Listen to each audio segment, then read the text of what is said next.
So hello everyone, welcome to IFS. आज मैं आपको एक ऐसे स्टूडेंट से मिलाने वाला हूं जिन्होंने अभी अभी जेआरएफ में 58 रैंक से उन्होंने क्वालिफाई किया है। तो चलिए आप बताइए कि सबसे पहले आपका नाम क्या है, आप कहाँ से हो, आपकी ग्रेजुएशन कब हुई, आपकी पोस्ट ग्रेजुएशन कब हुई, उसके बारे में आप थोड़ा बहुत हमें बताइए। जी, जी। सर मेरा नाम राम प्रताप पांडे है। मैं ओरिजिनली आजमगढ़ उत्तर प्रदेश से हूँ। करंटली मैं बनारस हिंदू यूनिवर्सिटी वाराणसी से पीएचडी कर रहा हूँ। सर मेरी ग्रेजुएशन पूर्वांचल यूनिवर्सिटी से हुई थी 2019 में एंड पीजी मैंने इलाहाबाद यूनिवर्सिटी से 2022 में कंप्लीट की थी। 2022 भी मेरा गेट क्वालिफाई हुआ था और उस टाइम मेरा नेट में आई थिंक 0.5 से मेरा नेट नहीं क्वालिफाई हुआ था 2022 में।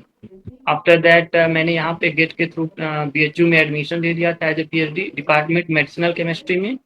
वहाँ पे हम ऑर्गेनिक सिंथेसिस पे मोस्टली काम करते हैं कार्बोहाइड्रेट पे। हम्म। एंड उसके बाद मैंने बीच में एक दो बार फिर से नेट का एग्जाम दिया था तो लाइक एक बार 4 मार्क्स से नहीं हुआ, एक बार 1 मार्क्स से।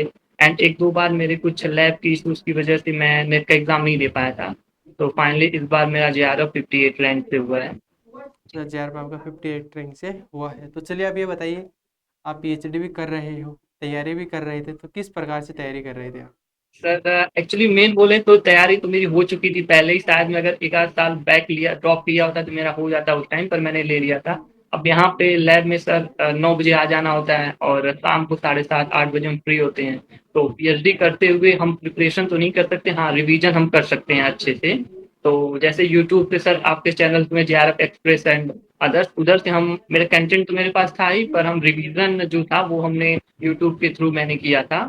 और सर उसके थ्रू हुआ है। जी। बाकी लैब में सर यहाँ पे 10 11 घंटे ऑर्गेनिक सिंथेसिस में काम करने के बाद फिर तो थोड़ा मुश्किल हो जाता है फिर। हाँ, मतलब एनर्जी डाउन हो जाती है पूरी। हाँ, तो इधर आपको मुझे 10 11 घंटे खड़े ही रहना पड़ता है काम, वो भी ऑर्गेनिक में सर। लैब वर्क बहुत करना पड़ता है। जी, जी। जैसे आप तैयारी कर रहे थे तो आपको कौन सा सब्जेक्ट आपको इजी लगता था, कौन सा सब्जेक्ट आपको डिफिकल्ट लगता था? सर इसलिए तो मेरा इनऑर्गेनिक काफ़ी स्ट्रॉन्ग था, मेरी एमएससी भी इनऑर्गेनिक से थी। एंड आफ्टर दैट इनऑर्गेनिक में मेरे तो अच्छे मार्क्स आते थे, पर फिजिकल भी मेरा ठीक था, थोड़ा मेरा ऑर्गेनिक वीक रह जाता था। अच्छा, तो ऑर्गेनिक वीक रहता मुझे था। अभी आप ऑर्गेनिक से पीएचडी कर रहे हो, बोलो। हाँ, तभी तो मैं आके ऑर्गेनिक पे किया, तो फिर मुझे ऑर्गेनिक काफ़ी अच्छी लगी और इनफैक्ट इस बार तो ऑर्गेनिक मेरी काफ़ी बेहतर हुई है। एग्जाम में ऑर्गेनिक अच्छी हुई है, तो मुझे ये चीज़ समझ में आई कि हम किसी दो, मेरा पहले था कि इनऑर्गेनिक और फिजिकल से हो जाएगा जेआरएफ, पर कुछ मार्क्स से रह जाते थे। अच्छा। तो मुझे ये समझ में आया कि किसी हम एक को छोड़ के दो के बेसिस पे करना थोड़ा मुश्किल है। क्योंकि हम हमें कोई भी सब्जेक्ट एक पोर्शन ले, सपोज ऑर्गेनिक बहुत बेहतर से आ रही है, ओएमसी अच्छी आ रही है, पर हम उसके सारे क्वेश्चन अटेम्प्ट नहीं कर पाते एग्जाम में। कुछ क्वेश्चन डेफिनेटली बहुत टफ रहते हैं। तो हमें तीनों पार्ट कवर करके ही जाना होता है। एटलीस्ट ठीक है, एक बहुत बेहतर कर लें और दो दो पार्ट जो है ऑर्गेनिक फिजिकल या कोई भी दो एज पर आवर चॉइस, हम उसको थोड़ा कम दे सकते हैं इंपॉर्टेंट, पर हम किसी को एकदम निग्लेक्ट करके तो अब मुझे लगता है कि नहीं हो पाएगा, क्योंकि पेपर का पैटर्न भी चेंज हो गया है। तो जी। आप जैसे एप्टीट्यूड वगैरह की तैयारी कैसे करते थे फिर? एप्टीट्यूड का तो एज सच मैंने तैयारी नहीं की, पर हाँ हर बार 10 नंबर 12 नंबर, इस बार आई थिंक 10.5 मार्क्स का एप्टीट्यूड से आ गए थे। ऐसे कुछ क्वेश्चन सर इतने इजी होते हैं, हमें देख के भी लगता है कि एक नॉर्मल हम पढ़ेंगे तो हमारा हो जाता है। ऐसे कोई स्पेशल मैंने इसके लिए प्रिपरेशन नहीं की थी। टोटल स्कोर क्या आया था आपका? 100 था सर। क्या? 100 100 100। अच्छा, 100 आपका स्कोर आया था।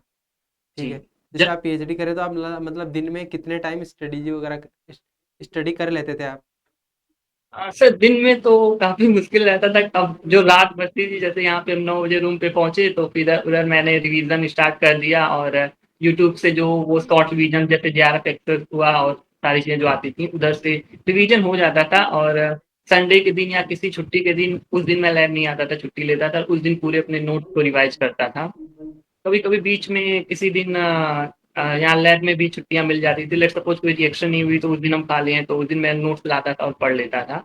बट बीच में ऐसे लैब के बीच में थोड़ा टाइम कम मिल पाता था पढ़ने के लिए, तो रात ही ज़्यादा प्रेफ़र करते थे और जैसे और आप मॉक मॉर्निंग टेस्ट में। वगैरह कैसे लगाते थे फिर?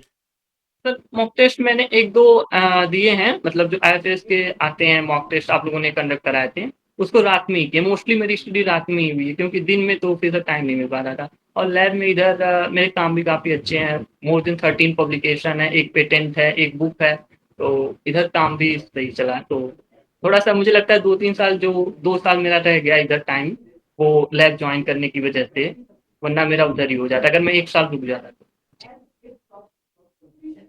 अच्छा, मतलब अब कैसा लग रहा है आपको? देखो पीएचडी भी कर रहे हो, कुछ लोग तो पीएचडी करने के लिए जेआरएफ निकालते हैं।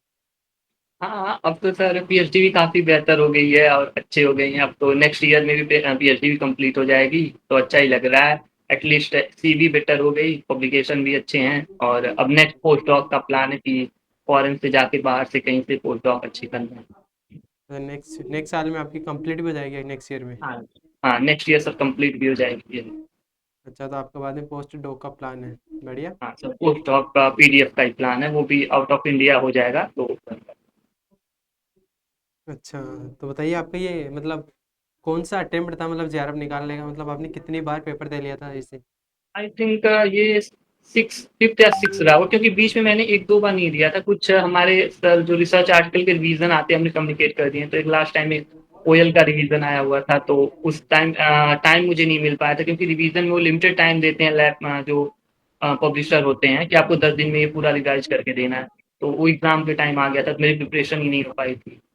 तो आई थिंक सिक्स, फिफ्थ या सिक्स अटेम्प्ट था ये मेरा, जिसमें फिफ्थ हुआ। या सिक्स अटेम्प्ट था आपका? जी।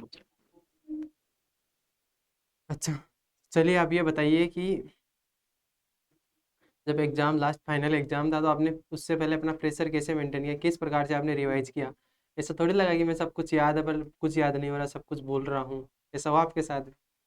हाँ सर, थोड़ा मैंने लास्ट टाइम में 1 वीक का लैब से छुट्टी ले लिया था, ऑफ कर लिया था। और इवन शॉर्ट नोट मैंने पहले का बनाया हुआ था, तो काफ़ी हेल्पफुल था शॉर्ट नोट में। और नो, क्योंकि वो जब रिवीजन करते थे यूट्यूब पे, तो उस टाइम से नोट्स बनाने का टाइम तो था नहीं मेरे पास, तो स्क्रीन शॉट लेके रखते थे।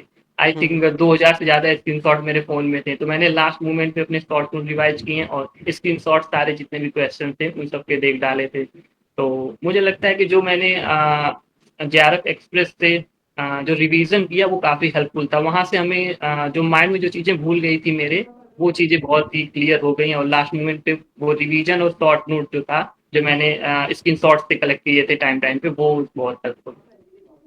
अच्छा। तो आप बताइए, आपने जैसे पेपर एग्ज़ाम सेंटर में गया पेपर देने, तो आपने किस प्रकार से पेपर को अटेम्प्ट किया? यानी किस पार्ट को पहले किया, किस प्रकार से पेपर को किया आपने? पहले तो सी पार्ट ही किया, और मेरा ये है कि सी पार्ट अगर आपका बेहतर हो गया, तो फिर तो बी और ए में उतना इंपॉर्टेंट नहीं होता है। मैंने सी पार्ट अटेम्प्ट किया, और मेरे 25 question, I think first round में 20 क्वेश्चन हुए, मैंने सेकंड किया तो 25 हो गए। तभी मुझे लग गया कि इस बार तो जेआरएफ हो जाएगा, क्योंकि इसके पहले मैं करता था तो 13-14 करेक्ट आते थे, उसके बाद 4-5 ऐसे थे जो मतलब ठीक है आ रहे हैं, ऑप्शन कंफ्यूजिंग थे। पर इस टाइम था 20 तो एकदम करेक्ट थे, और 5 मैंने सेकंड राउंड में कंप्लीट कर दिया। तो पार्ट सी सबसे इम्पोर्टेंट है, अगर वो अच्छा हो गया तो फिर पार्ट ए में सबको आई थिंक 5 to 10 मार्क्स मिल जाते हैं। पार्ट बी में भी 15 to 20 मिल जाते हैं, तो उधर से हो जाता है। तो पार्ट ए सबसे इम्पोर्टेंट है, उससे ही हमें मैक्सिमम फोकस करना चाहिए, क्योंकि कलेक्शन मुझे लगता है पार्ट सी से ही होता है। जी जी।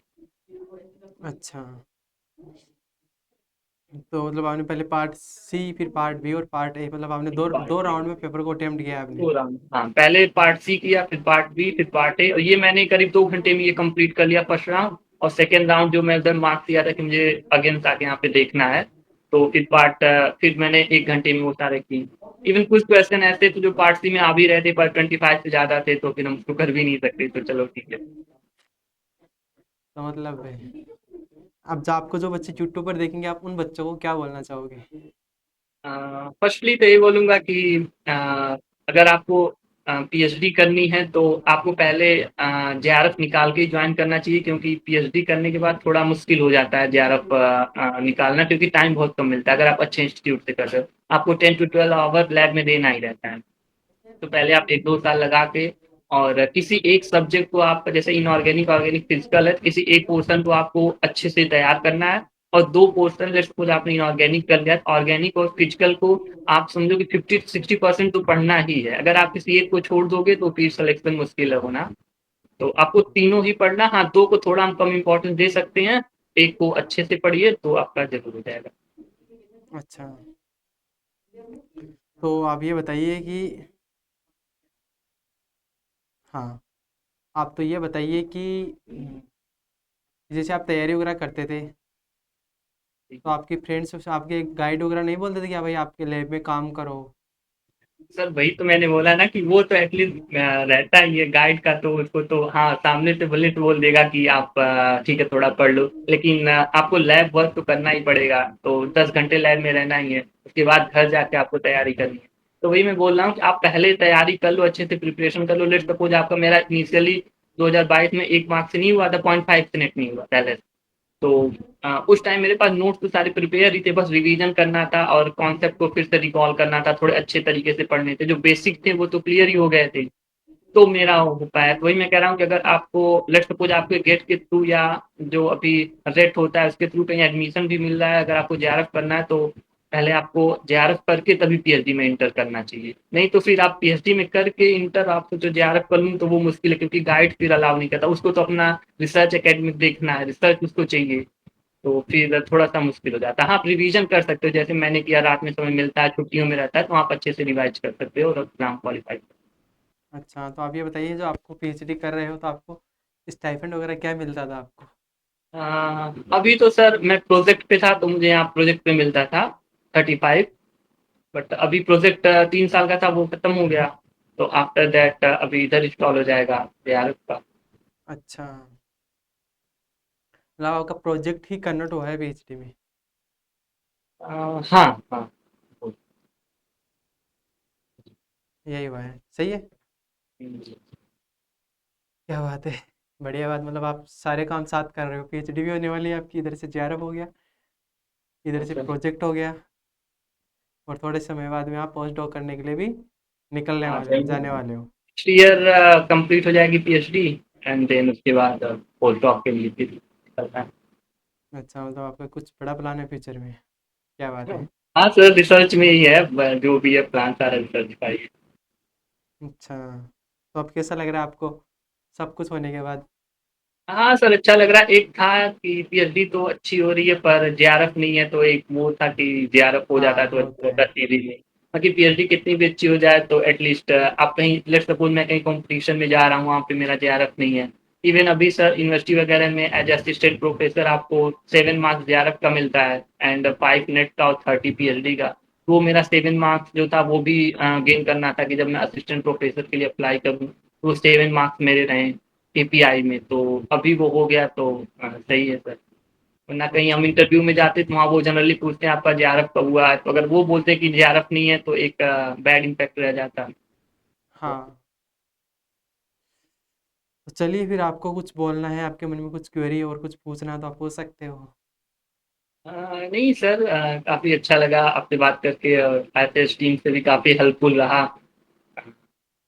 बढ़िया है सर, आप लोगों के जो सीरीज आते रहते हैं यूट्यूब पे, आई थिंक मुझे लगता है डेली 1, 2, 3 लेक्चर्स तो रहते ही हैं। तो हम्म। इवन मुझे लगता है सर कि अगर कोई अफोर्ड भी नहीं कर पाता, लेट्स सपोज जिसको इकोनॉमिकली प्रॉब्लम है, वो आज के टाइम में अगर आपके चैनल को ही फॉलो करे तो उसका हो जाएगा। इतने हाँ, कंटेंट अवेलेबल हैं और वो आते हैं। बाकी आजकल फीस ऑनलाइन में कितनी कम है, तो डेफिनेटली वो अफोर्ड कर सकता है और अच्छे से एग्जाम क्वालिफाई कर सकता हाँ, बिल्कुल कर सकता है। सही है, चलिए फिर अपना इंटरव्यू को एंड करते हैं। आपने अपना कीमती समय दिया उसके लिए आपको बहुत बहुत धन्यवाद। है। Thank you sir. ओके।